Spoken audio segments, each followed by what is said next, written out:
Queridos, vamos abrir a palavra do Senhor, vamos ficar de pé e vamos abrir em Efésios capítulo 5.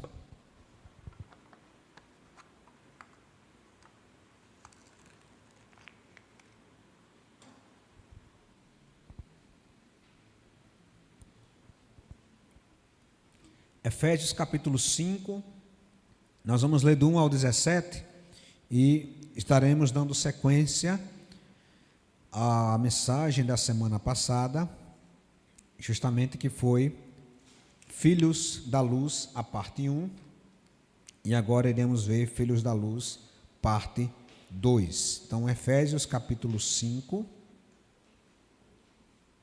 nós vamos ler do 1 ao 17. Eu vou ler o primeiro, os irmãos leem o seguinte e assim por diante. Portanto, sejam imitadores de Deus como filhos amados.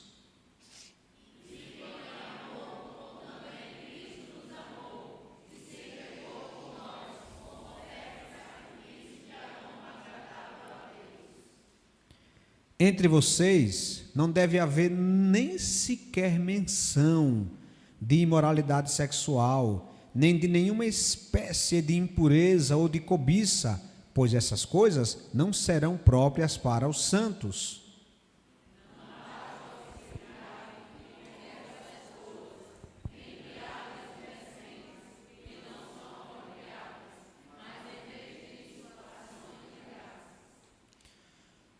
Porque vocês podem estar certos de que nenhum imoral ou impuro ou ganancioso, que é idólatra, tem herança no reino de Cristo e de Deus.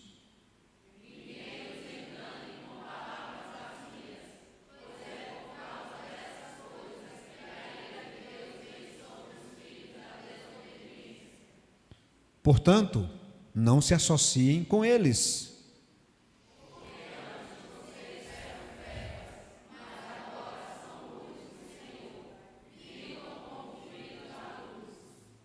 Pois o fruto da luz consiste em toda a bondade, justiça e verdade.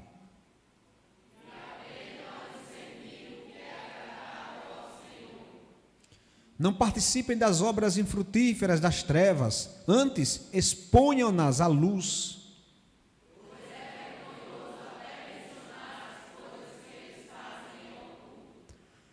Tu, porém, que é exposto pela luz, torna-se visível, pois a luz torna visíveis todas as coisas.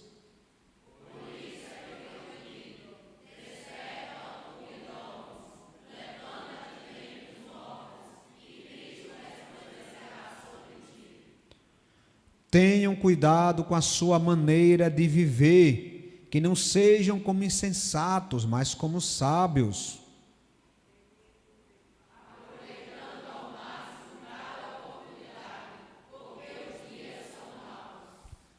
Portanto, não sejam insensatos, mas procurem compreender qual é a vontade do Senhor.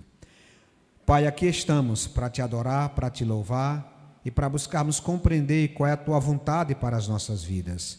Mas nós não queremos apenas conhecer a tua vontade, nós queremos também fazer a tua vontade, para que possamos viver de acordo com ela, com a tua vontade, que sabemos que é boa, perfeita e agradável.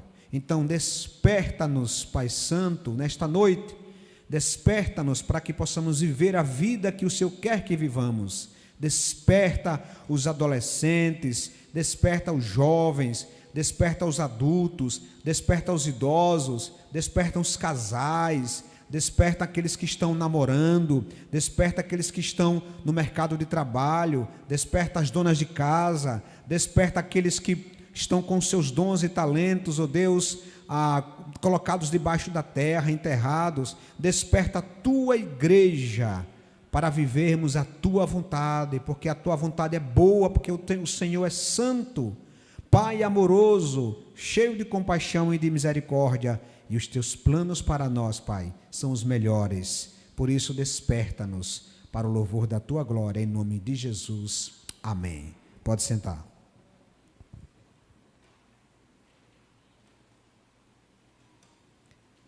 Na semana passada, nós vimos que a ênfase central desse texto, de capítulo 5 de Efésios, não começa no capítulo 5, começa no capítulo 4, a partir do verso 17, quando ele vai falar, Paulo, acerca dos procedimentos dos filhos da luz.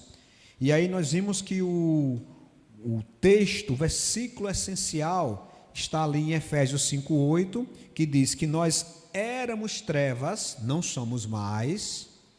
Então não é para estarmos brincando, se atracando com trevas, porque éramos trevas, agora nós somos luz. Luz. Luz para as nações, luz para os povos, não apenas luz, nenhuma luz é para ela mesma, nenhuma luz é para si própria, mas é a luz para o outro. Uma luz, como Cristo vai nos ensinar, colocada debaixo da mesa, não serve para nada. Nós somos luz para os outros. Então ele vai dizer, vivam como filhos da luz. Vocês todos são filhos da luz, como Paulo vai dizer em 1 Tessalonicenses. Nós não somos da noite, nem das trevas. Lembre-se que, naquela época, luz é sol, noite é trevas.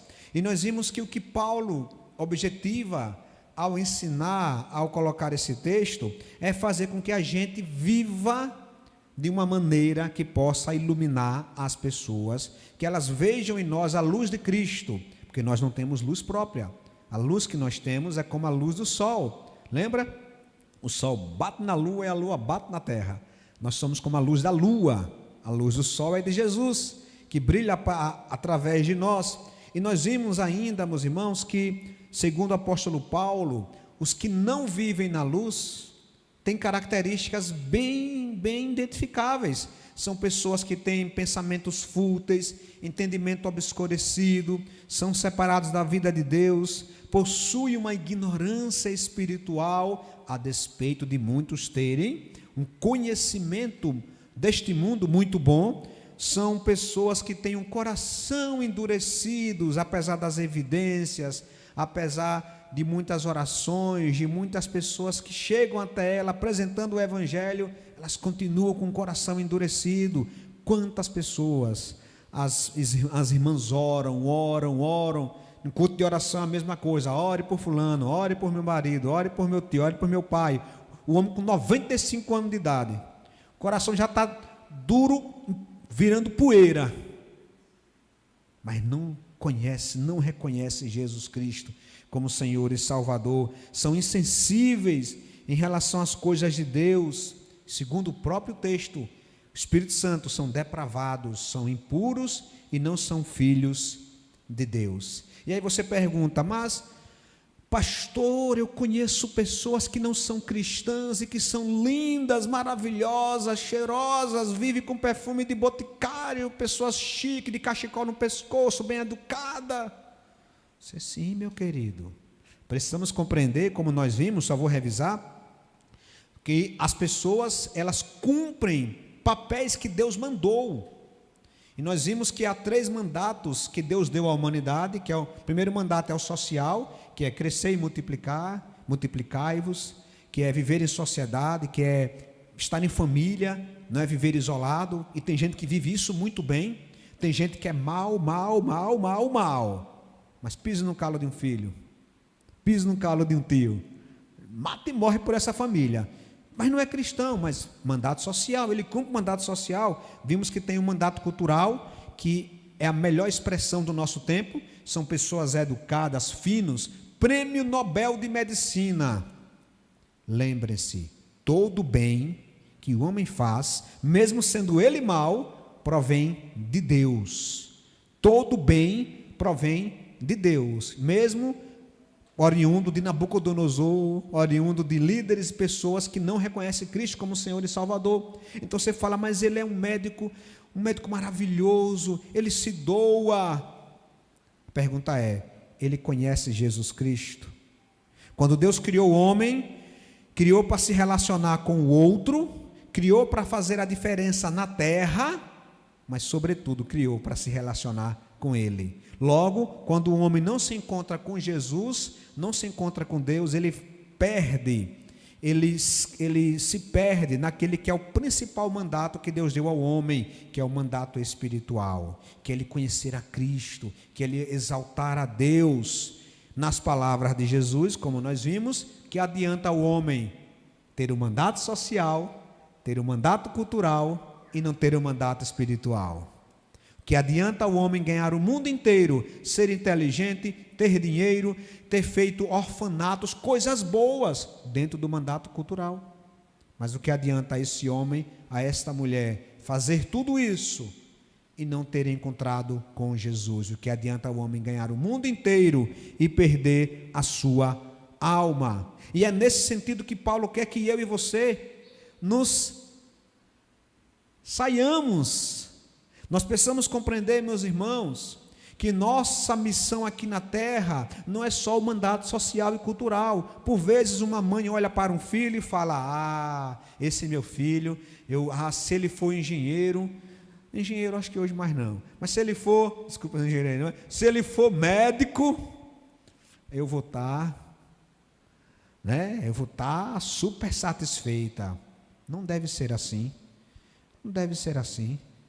Se meu filho for um grande empresário, então eu vou ter cumprido a minha missão na terra. Não, mãe, não, pai. Você deve criar o seu filho, sim, para respeitar as pessoas, para respeitar as mulheres, se ele for homem, para respeitar o próximo, respeitar as diferenças, respeitar as outras crenças. Você deve criar o seu filho para cumprir o mandato social muito bem, deve criar o seu filho para que ele exerça influência nesse mundo, sendo não só médico, engenheiro também, economista, professor, carpinteiro, pedreiro, padeiro, vigilante, dona de casa, qualquer outra coisa. Deve criar para fazer isso, mas sobretudo, você deve criar o seu filho no temor do Senhor, porque essas coisas passarão, mas a vida eterna dele permanecerá para sempre. Então tem muitos pais que enche o seu coração para falar dos feitos do seu filho, mas esquece muitas vezes o principal, que é ele estar com Jesus, ele está em comunhão com Jesus, ele está vivendo na luz.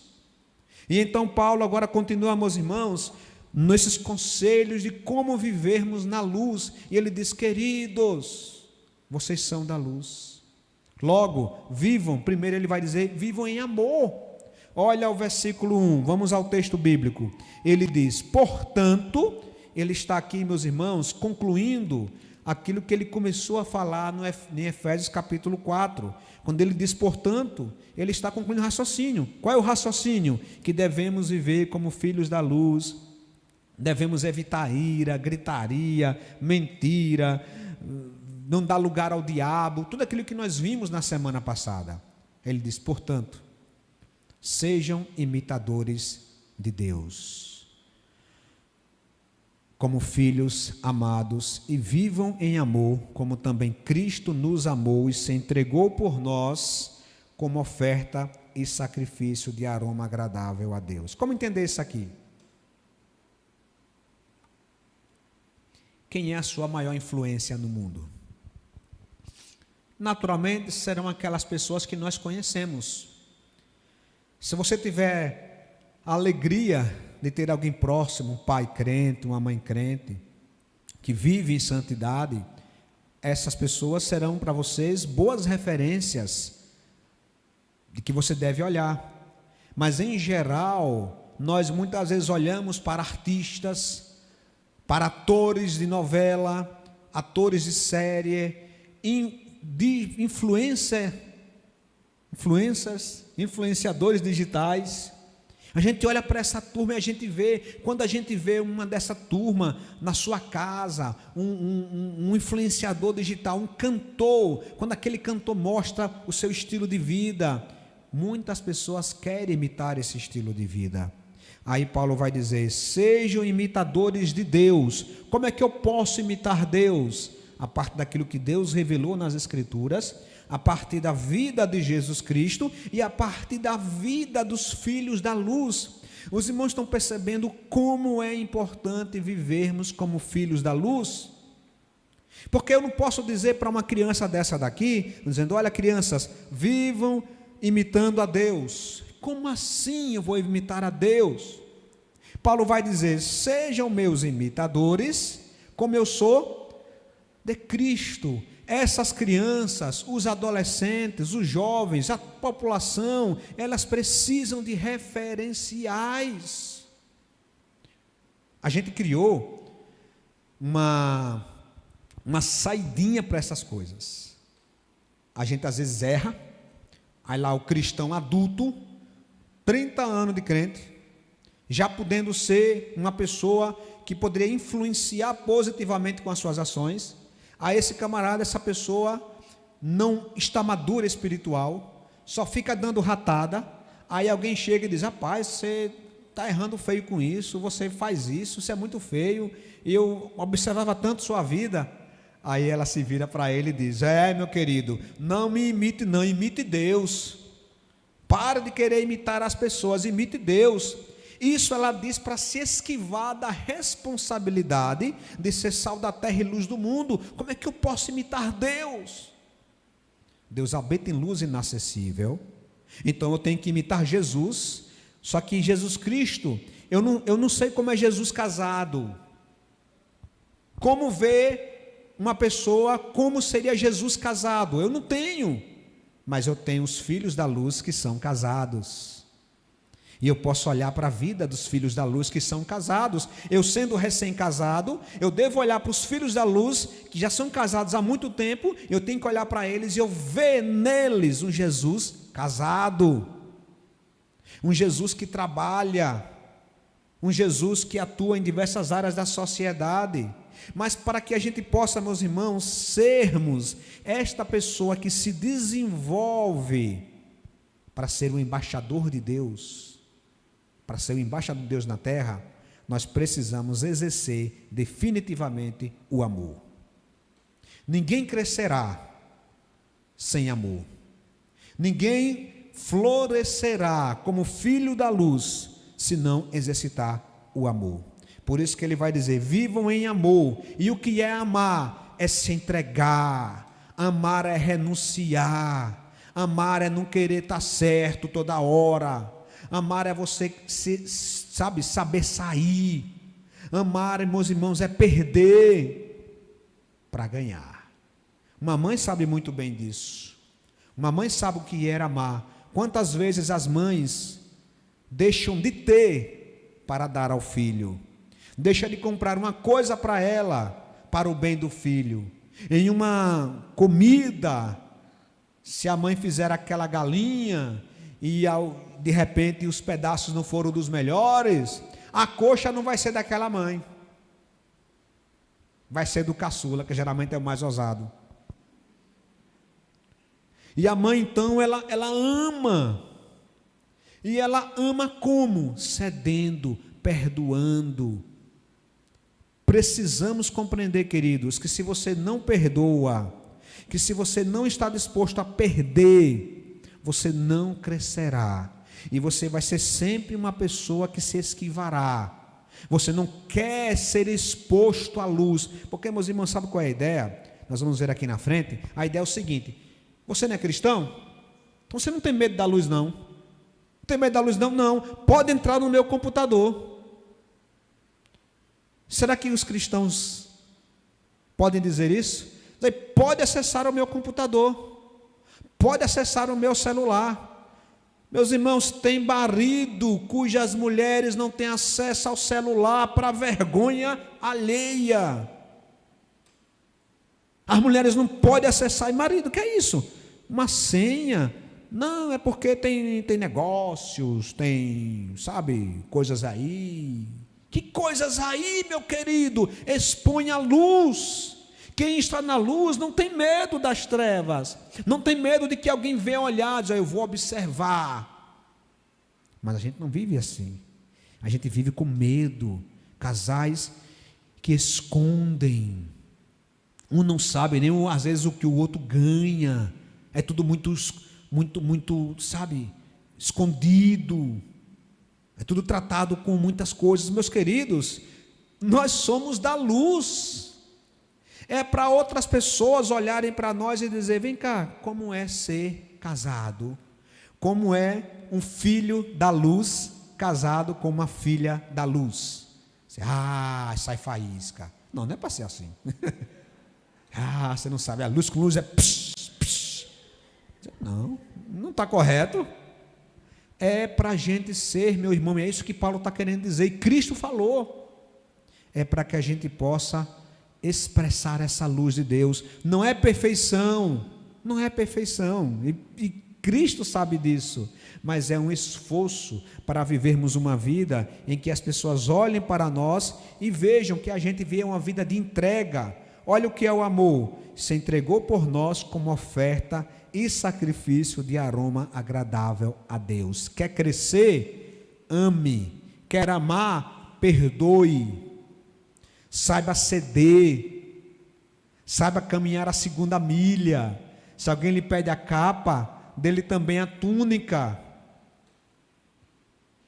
Se alguém lhe der um tapa na face esquerda, ofereça-lhe a face direita. Se teu inimigo tiver fome, dá-lhe voz de comer. Se tiver sede, dá-lhe voz de beber. Meus irmãos, isso é o cristianismo. E nós precisamos compreender que, enquanto eu não buscar viver isso, eu não vou crescer. Tá ok. Você é um cristão. Confessa Cristo como Senhor e Salvador. Entende a graça salvadora de Cristo na sua vida. Amém, vai para o céu. Mas a viver uma vida medíocre até a volta de Cristo, é isso que você quer da sua vida? É para isso que Deus te tirou das trevas e transportou para a luz, para você ficar emborrado, uma luz, meio ofuscada? É para isso que Deus lhe trouxe? Certamente que não, meus irmãos. Cristo nos transportou das trevas e nos trouxe para a luz, para nos mostrar. Nós somos a vitrine de Deus para o mundo, não se esqueça disso.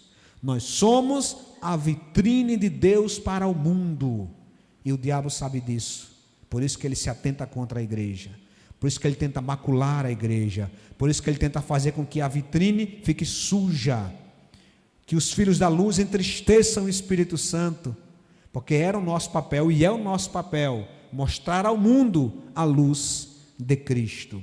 Mas, em segundo lugar, meus irmãos, ele vai dizer, uma vez que vocês devem viver em amor, vivam como filhos da luz. E ele vai explicar como viver. Primeiro, ele vai dizer que nós somos santos. Olha o que Paulo vai dizer, queridos, acompanhem comigo. Entre vocês, vejam, uma vez que eu tenho que amar, uma vez que eu tenho que viver uma vida que expõe a luz, Paulo vai dizer, entre vocês não deve haver nem sequer menção de imoralidade sexual. Meus irmãos, todo e qualquer pecado é contra Deus, mas há pecados e pecados. O pecado da imoralidade sexual, ele não foi um dos primeiros. Alguns pensam que o pecado, Adão e Eva, Adão pegou a maçã de Eva, isso tem conotação sexual, isso é brincadeira, né? Não tem nada a ver com conotação sexual. O pecado da desobediência ali. E depois de que Adão e Eva foram expulsos, o primeiro pecado que surgiu foi do homicídio. Caim matou Abel. Mas logo, logo, a imoralidade sexual se instalou de um jeito que essa é uma das principais apostas do diabo para destruir as pessoas. Existe, meus irmãos, uma tríade do mal que nós vamos perceber aqui na sequência: dinheiro, sexo e poder. Dinheiro, sexo e poder. É como se fosse, não sei, não existe isso, mas é como se fosse cada ponta daquele tridente do diabo. Dinheiro, sexo e poder têm destruído muitas vidas. Casais que de certo momento olha para a mulher, depois de ter gestado 4 filhos, diz: eu não lhe amo mais, mulher. Como assim não lhe ama mais? Não, agora eu amo a menina da academia de 20 anos de idade, que está tudo em cima. Vocês estão percebendo? Como assim? Essa pessoa não compreendeu mais o que é amor. Ele não entendeu mais o que é amor. Ele está imitando o mundo. Meus irmãos, isso vai destruir a sua vida. Porque a vontade do Senhor, nós temos que prestar atenção nisso, meus irmãos. A vontade do Senhor para a nossa vida não deve ser encarada como obrigação. A vontade do Senhor para a nossa vida deve ser encarada como graça. Isso significa dizer que, mantendo o exemplo do casamento, que manter-se casado com a esposa ou com o esposo que você casou na sua juventude é a melhor coisa para a sua vida, ainda que você não perceba agora.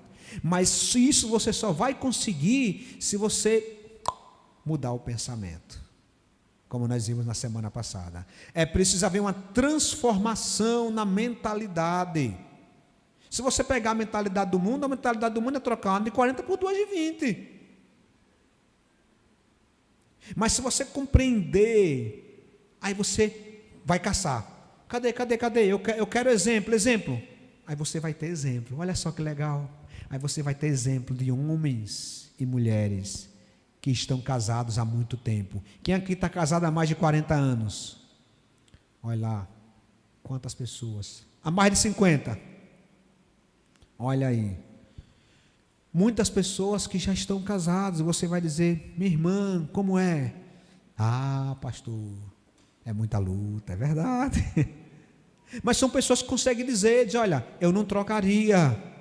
Passamos por lutas, passamos por dificuldades, mas eu não trocaria o meu boy de 70 por um de 50, eu não trocaria. Aí a pessoa vai dizer, mas fulano, mas ele está todo arrebentado pelo tempo, o tempo deu um chute nele, botou ele no chão, pisou em cima. Mas eu não troco, porque o amor, meus irmãos, ele começa a ter uma dimensão muito grande. Enquanto se inicia um relacionamento, o amor é muito mais físico, o amor é mais sexual. Ao passo que você vai com a pessoa desenvolvendo uma vida de intimidade, uma vida de amor mútuo, uma vida de crescimento, você vai percebendo que existem tantas outras coisas que você não quer passar um dia sem a pessoa amada, ainda que ela não seja a mesma de tantos anos atrás. Estão compreendendo, queridos? E ele vai dizer, nós somos santos, então entre vocês não deve haver sequer menção, nenhum risco de imoralidade sexual, porque, queridos, a imoralidade sexual, na Bíblia, ela tem um caráter diferenciado. Sabe por quê? Paulo vai dizer que todo pecado é fora do corpo, mas o pecado da imoralidade sexual é contra o próprio corpo. O nosso corpo é templo do Espírito Santo. O pecado da imoralidade sexual diz respeito a gente trair Jesus com um ídolo chamado prostituição. E Paulo vai dizer, não deve haver, meus irmãos, nem impureza, nem cobiça, pois estas coisas não são próprias para os santos. Se você não sabia, creio que a maioria sabe, mas todo aquele que está em Cristo é santo. A palavra santo significa separado, não quer dizer perfeito nesse sentido. Quando aplicado a Deus, santo significa perfeito. Quando aplicado a nós, seres humanos, lavados e remidos pelo sangue de Jesus, santo significa separado. Separado de onde para onde? Separado das trevas para a luz. Não convém aos santos estar, meus queridos, envolvidos com moralidade sexual, com pornografias, com gracejos, com piadas imorais. Verso 4, não haja obscenidade nas conversas tolas, nem gracejos imorais. É preciso, juventude, cortar isso pela raiz. Vez por outra eu vejo na juventude, uns negocinhos aí surgindo, umas piadazinhas, lá ele. Nem lá ele tem que existir. Só os jovens entenderão o que eu estou dizendo. Toda hora, lá ele. Isso tudo induz, meus irmãos, a esses gracejos imorais e a pessoas que estão travando batalhas contra a imoralidade sexual, que basta uma conversa, para essa conversa servir de gatilho. Obrigado, Elias. De gatilho. Estão compreendendo? Deve haver, meus irmãos, conversa santa. Quando ele fala aqui ações de graças, quer dizer o quê? Quer dizer, olha, as más conversações corrompem os bons costumes. Então, quando estiver conversando entre vocês, cuidado com o que vocês conversam, porque não convém aos santos. Tem gente que está conversando com você e que está olhando para você, porque você é filho da luz. Os jovens estão conversando, tem 5 jovens conversando ali. Quem garante que os 5 são crentes? Então pode ter um não crente entre os 5. Então aquele não crente entre os 5, ainda que seja batizado, olhando para os que são crentes, filhos da luz, observando a maneira como conversam, a maneira como olham a vida, a maneira como priorizam a vida, vão, quem sabe, reconhecer Cristo de verdade e se converter de fato e verdade. Isso nós vimos lá, meus irmãos, no mundo. Toda roda de homem, vai rolar futebol, vai rolar sexo, e vai rolar besterol, porque a 5ª série para sair da gente, só Cristo na causa. Não é isso que a gente diz, é verdade. A 5ª série para sair do homem dá trabalho. Mas na igreja, a gente precisa mudar o sinal, mudar a rádio. Nós somos santos, nós somos cidadãos do reino. Ele vai dizer, olha, porque vocês podem estar certos disto. Aí agora, queridos, vem a pancada. Receba agora a marretada do apóstolo Paulo. Nenhum imoral, nenhum impuro, nenhum ganancioso, que aí tem a ver com dinheiro, sexo, poder, tem herança no reino de Cristo e de Deus. E aqui nós percebemos uma coisa, meus irmãos. Uma coisa é você, cristão, cair em uma dessas coisas, tá? Não se perde salvação, não. Todo cristão pode cair na mentira, pode cair numa ganância, pode cair numa imoralidade, pode cair numa impureza, mas o verdadeiro cristão, quando cai, ele reconhece que caiu, e ele pede perdão a Deus, ele confessa o seu pecado a Deus, e Cristo na cruz do Calvário já limpou, já apagou todo o seu pecado. Então o crente peca e ele volta para Deus, mas o incrédulo não. O incrédulo, ele peca e ele tem até justificativa para o seu pecado. Ele vai criar um sistema, ele vai dizer que é negócio de religião. E aí, o que é interessante aqui, queridos, aqueles que estão na prática do pecado, da imoralidade sexual, e que não conhecem a Cristo como Senhor e Salvador, eles vivem uma vida como se nada fosse acontecer. Eles dizem, meu corpo, minhas regras. Eu faço com meu corpo o que eu quiser. E ela faz 1 ano, faz 2 anos, 3 anos, 4 anos, 10 anos. E ela diz, nada acontece. Essa história de que Deus está olhando, Deus está nem aí. Deus está nem aí para o meu corpo. E ela vai. E ela vai criando uma sensação de que as práticas abomináveis dela, ou dele, nunca serão requisitadas. Ela vai criando uma falsa ilusão de que ela nunca passará por um dia de julgamento. E aí Paulo vai dizer, estejam certos disto, vai acontecer um dia do julgamento. Nada, eu vi alguém dizendo que isso é papo de religião. Não permita que ninguém os engane, vai dizer o versículo 6.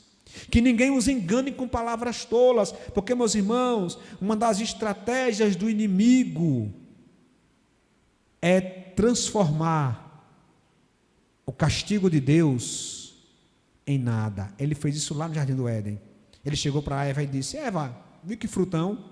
Parece uma jaca. Eu acho que devia ser uma jaca, Luiz. Aquela fruta bonita que Eva olhou, disse, rapaz, essa jaca é jaca dura. Mas Deus disse para não comer. Aí a serpente chegou e disse, coma, mas Deus falou que se eu comer eu vou morrer. Aí a serpente vem, como quem tem, sabe, todo o conhecimento do mundo, ela diz, olha, é certo que não morrerás. É verdade, é certo que não morrerás. Vou lá e come. Aí Deus diz, morreu, cai fora do meu jardim. Foi, tá, bora. Mas a serpente falou, cara, você vai acreditar numa cobra falando? Tem gente que ainda hoje acredita na cobra falando. Meu irmão, a serpente ainda continua falando ainda hoje. Ela diminui o castigo, ela diminui o dia do juízo, ela retira inferno. Não existe mais inferno. Inferno para a serpente, para muitas pessoas, é a pobreza, é a desigualdade, é essas coisas.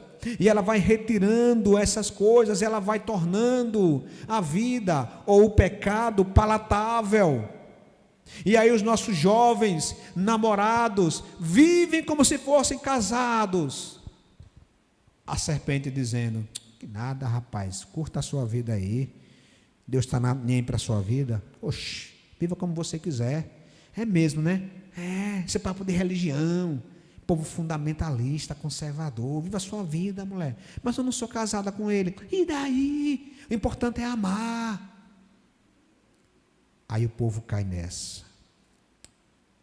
E aí vem Deus e diz: estejam certos disso, nenhum imoral terá parte no reino de Deus e de Cristo.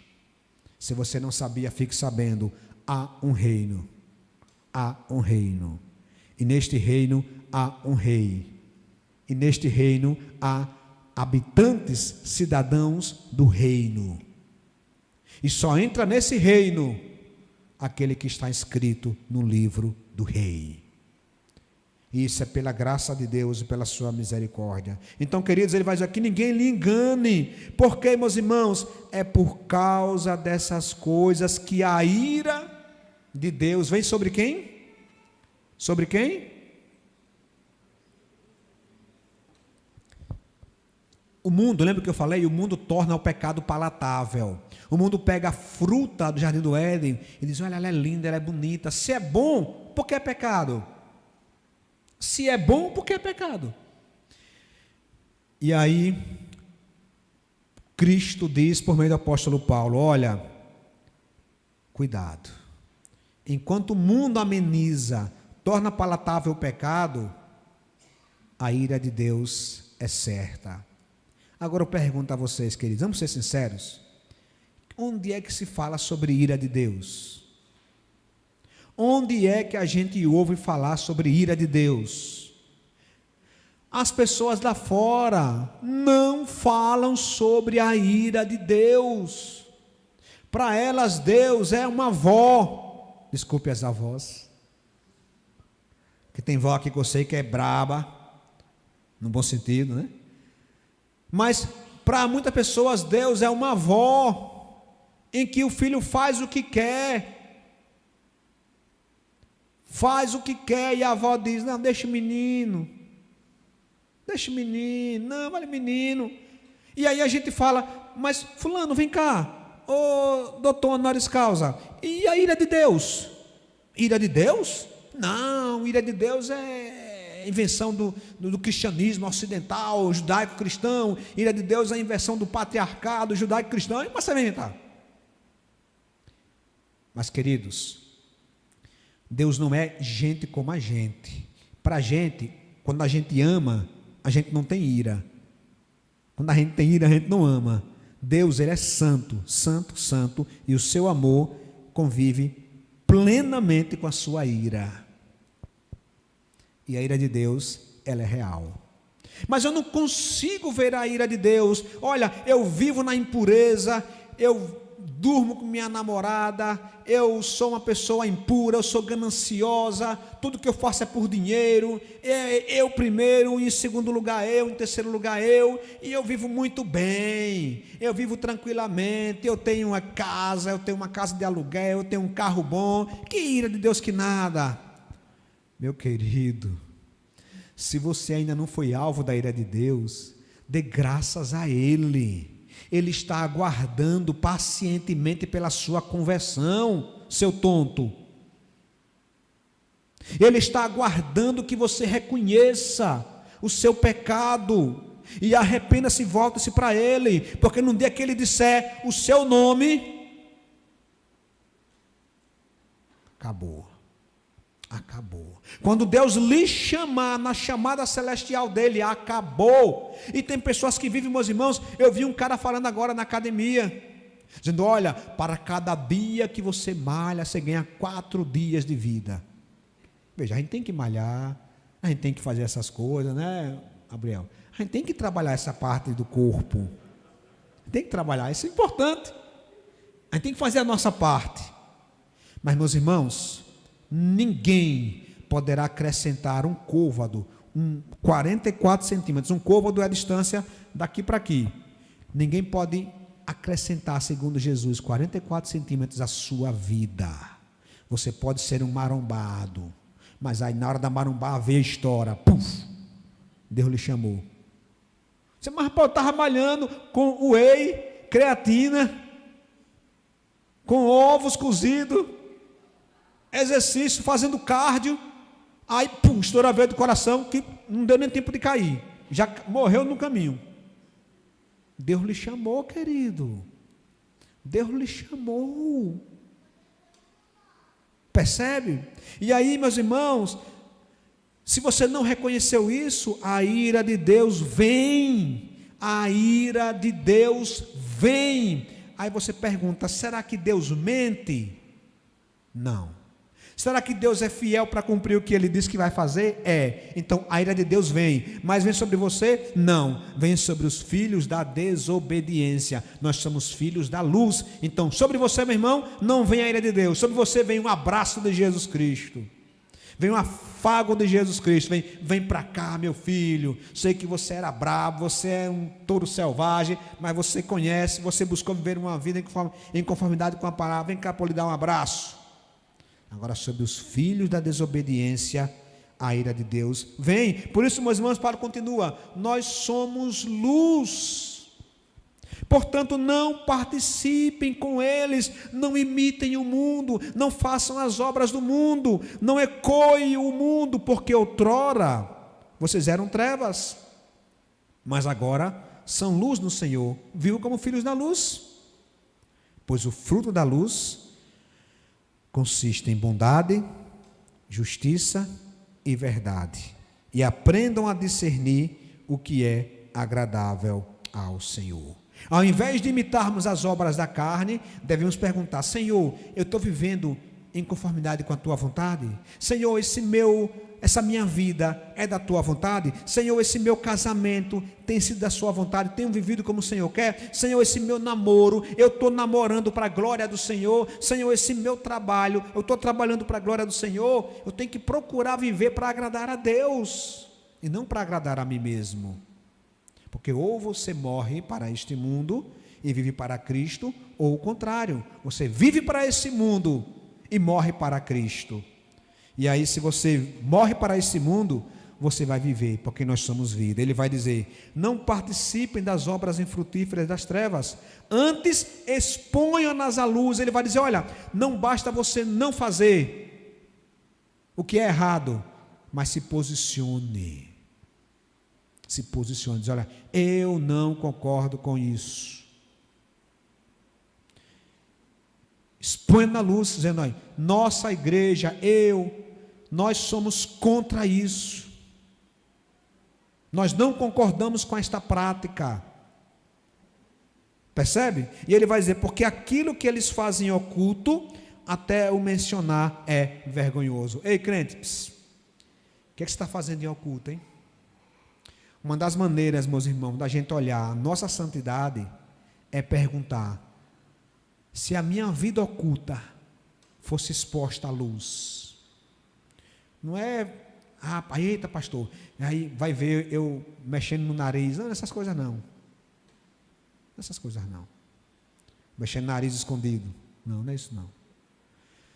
Mas se sua vida oculta, sua vida privada, fosse exposta à luz, em um Big Brother espiritual, como você ficaria? Se os seus pensamentos fossem expostos, se aquilo que você acredita ser certo e errado fosse expostos,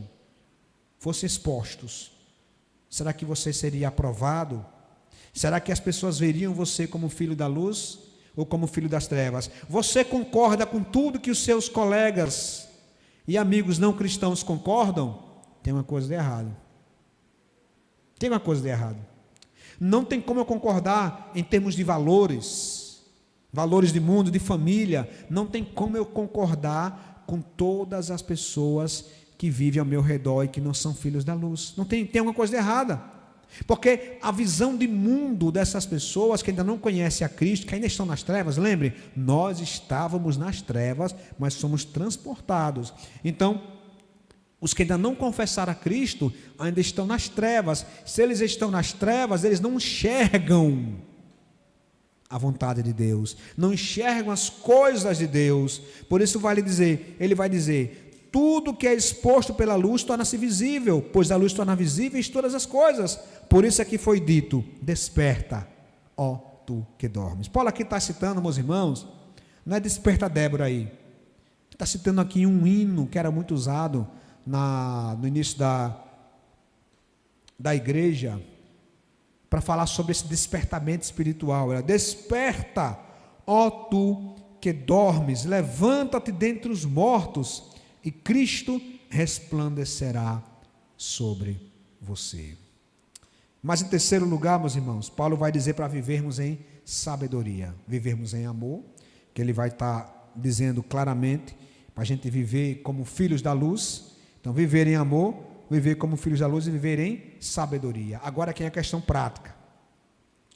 Porque veja, Paulo vai apresentar, meus irmãos, vários motivos para sermos precisos e cuidadosos. Lembrem-se, Deus não nos tirou deste mundo.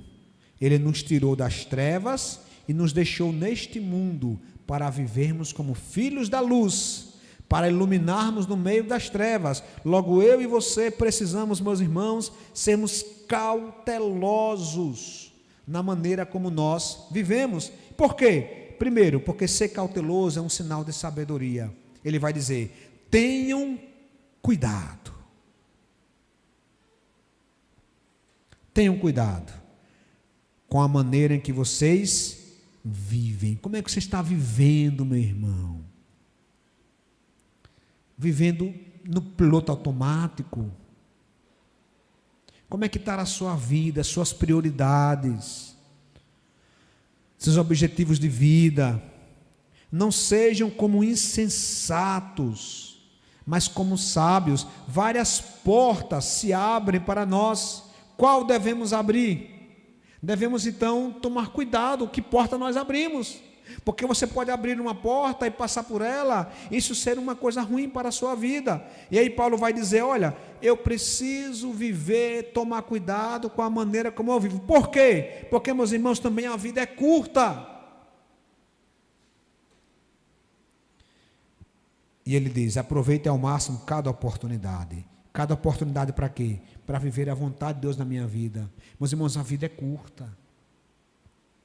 Não apenas do ponto de vista da vida de um homem, de uma mulher, que, como a Bíblia diz, a vida de um homem chega até os 70, e os mais fortes até 80, não apenas nesse quesito, mas também porque não sabemos o dia de amanhã. É curta em todos os aspectos. Mesmo quem vive uma vida longeva, até os seus 80, 90 e mais, ainda assim, do ponto de vista da história da humanidade, é uma vida curta. Mas além disso, tem a outra questão que Deus pode lhe chamar a qualquer momento. Então, se essa é a verdade e como você está vivendo a sua vida? Onde está o seu coração? Onde estão as suas prioridades? E ele vai continuar falando, os dias são maus. Eu tenho que aproveitar cada oportunidade, porque os dias são maus.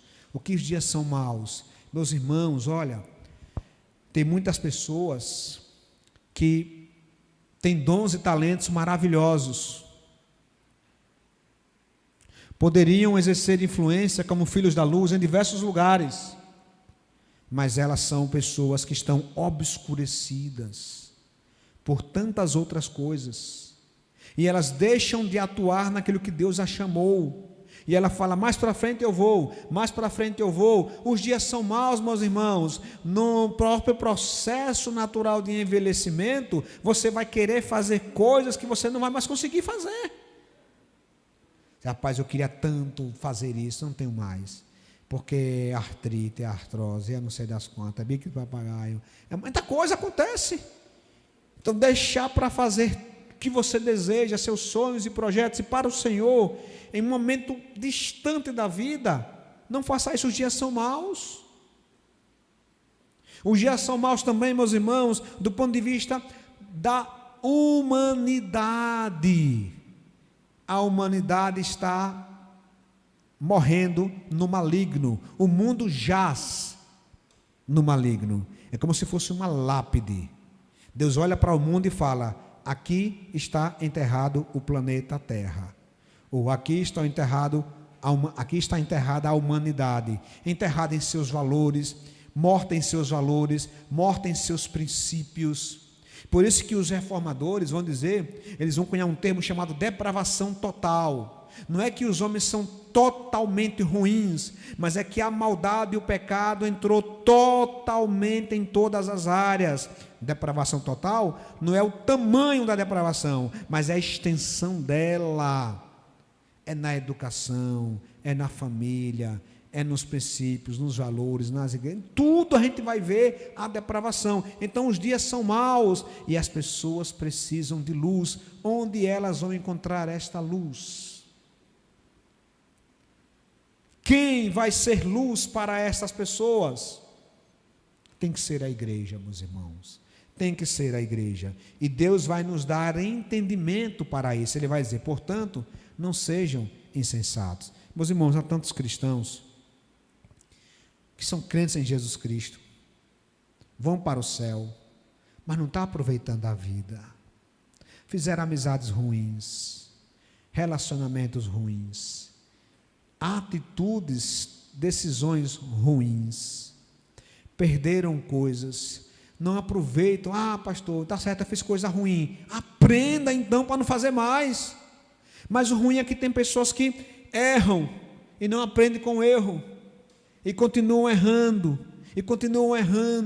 vai passando a vida, e o hino dela é: pastor, você sabe como que é, né? Carne é fraca, e elas só ficam nessa música repetida: a carne é fraca, por que a carne é fraca, só fraca? Porque você não está vivificando o seu espírito.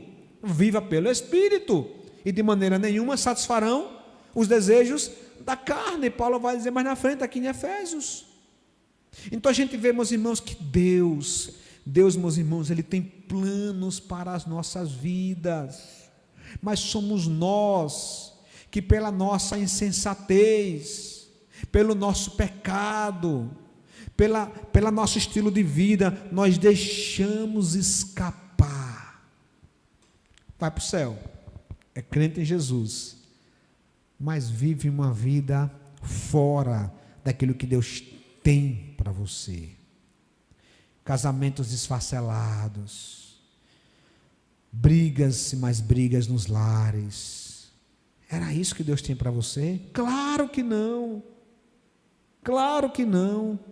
Tantas coisas boas Deus tem para você. E quando a gente chega lá no céu, irmãos, é como se Cristo falasse: meu filho, vem cá, olha, meu filho, olha o que eu tinha para você, você ia fazer isso, você ia fazer aquilo, você ia vivenciar essa experiência, olha o que eu tinha para você. Mas você, quando chegou com 35 anos, se separou da sua mulher e complicou tudo. Você, quando estava aqui, abriu uma porta que eu não tinha aberto e complicou tudo. Olha aqui, aí você perdeu tudo que você tinha numa aposta, alguém lhe ofereceu um dinheiro fácil, e aí você vendeu sua casa, vendeu tudo, e você não teve sensatez, não conversou, foi cobiçoso, foi avarento, perdeu tudo. Aí sua família teve que voltar tudo. E olha o que eu tinha para você, olha o que eu tinha para você, mas você voltou tudo, você destruiu tudo por cobiça, por insensatez, por imoralidade sexual, por pecados do coração. Olha o plano que eu tinha para você. O que Deus tem para nós, meus irmãos, é que vivamos o que Ele quer para nós. E os planos do Senhor são bons, porque Ele é o nosso Pai, Pai de amor, Pai de misericórdia. Mas para que tudo isso, meus irmãos, aconteça, vamos ficar de pé. Nós precisamos vivenciar o que está aqui em Gálatas 2, 20. Só assim nós iremos viver como filhos da luz. Vamos ler juntos? Fui crucificado com Cristo. Assim, já não sou eu quem vive, mas Cristo vive em mim. E a vida que agora vivo no corpo, vivo-a pela fé no Filho de Deus, que me amou e se entregou por mim. Vamos orar. Pai Santo, estamos aqui, Pai, nesta noite, porque nós queremos despertar do sono. Quantos de nós, Pai, ainda estão dormindo? Foram lavados e remidos pelo Teu sangue, é verdade, mas ainda dormem. São irmãos e irmãs, Pai, que são relapsos com suas vidas pessoais. Muitos nutrem pecados há anos. Muitos não se preocupam com a sua santidade, com a sua maturidade espiritual. Muitos filhos Teus, Pai, por não buscarem uma vida de comunhão contigo, Pai Santo, tomam decisões insensatas, que prejudicam a eles e a sua família, ou a ela e a sua família. Quantas pessoas, Pai, dão cabeçadas na vida, porque simplesmente não procuraram ouvir a voz do Teu Santo Espírito, porque são pessoas que primeiro fazem, para depois ver se dá certo. Mas nós não somos das trevas para estarmos tropeçando, Pai. Nós somos da luz. Pela Tua graça e misericórdia, o Senhor nos tirou das trevas e nos trouxe para a Tua luz, para que possamos ver com clareza, para que possamos enxergar a Tua vontade em nossas vidas. Portanto, Pai Santo, venha sobre nós e nos faça enxergar a Tua vontade. Nos faça, ó Deus, vivermos uma vida em amor, vivemos uma vida, ó Deus, em sabedoria, em santidade. Que os Teus planos para nós sejam, ó Deus, completados, confirmados. Que os Teus planos para nós sejam executados. Que nós não venhamos, Pai, a boicotar aquilo que o Senhor tem para nós. Pelo contrário, que estejamos atentos à Tua doce voz, como nosso bom pastor. Que estejamos atentos, Pai, àquilo que o Senhor tem para as nossas vidas, porque a Tua vontade para nós é bênção, Pai. A Tua vontade para nós é vida, é alegria, é paz. E é isso que nós queremos, Pai Santo. Então derrama, Pai, sobre todos nós que estamos aqui esta noite. Se pessoas aqui, ó Deus, que estão vivendo uma vida de imoralidade sexual, que haja perdão dos pecados esta noite, Pai, que o Senhor restaure. Se há pessoas que vivem uma vida de ganância, pecados, tantos outros pecados, uma vida distante do Senhor, que o Teu Santo Espírito convença essas pessoas agora, Pai, a te pedir perdão e a serem restaurados pelo Senhor. Mas também, Pai, se aqui esta noite alguém que ainda não teve encontro pessoal com o Senhor, que seja também esta noite uma noite de transformação de vidas, que pela Tua graça e pela Tua bondade, nesta noite, o Senhor possa retirar, ó Deus, pessoas das trevas e transportar para o reino do Teu Filho amado Jesus Cristo, para a luz de Teu Filho amado Jesus Cristo. Faz isso, Pai, restaura vidas, tira pessoas das trevas, os que estão nos assistindo pela internet, tira, Pai Santo, das trevas, restaura lares quebrados, restaura, Pai Santo, casamentos falidos, restaura dons e ministérios enterrados, restaura vidas de maturidade, de santidade, desperta-nos, Pai Santo, para o louvor da Tua glória, em nome de Jesus, amém. Vamos ver.